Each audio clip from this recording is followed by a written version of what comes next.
Hi, I'm Liam, and this is my Challenge 1 video. So as you can see in front of me, I have my fully working circuit. If I take a bit of an extreme measure here and heat up the temperature sensor, you see that the temperature goes up, and if I turn it to bar mode, the bar goes on, and then if I flip it back, if I cover the LDR, it gets darker. If I take my hand off, it gets brighter. So the two main things that I want to talk about in my video are constraints and mapping. So here's a look at the constraint function. What happens is you pass in a value, you pass in a minimum value, and you pass in a maximum value.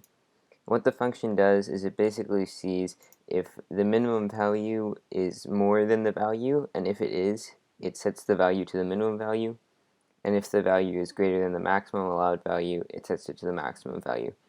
So here's the map function. As you can see, there's a lot more variables for the map function. There's x, a, b, c, and d. And what it does is it returns x times bracket c minus d bracket divided by bracket b minus a. That's not actually what it does. The Arduino version does this, but that's kind of unnecessary. This works as well. But this is very confusing. Let's take a look at why this is what happens. So what's happening here is this green dot is using the function that I just showed you. That's a bit complicated and confusing.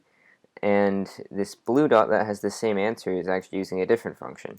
So it's actually using 2/3 z, which is equivalent to the range of the second range over the first range times the input. So that's a simplified version of the main function. It does the same thing, but it's, in my opinion, not as good of a representation of two number lines, because then it's a two-dimensional linear relation.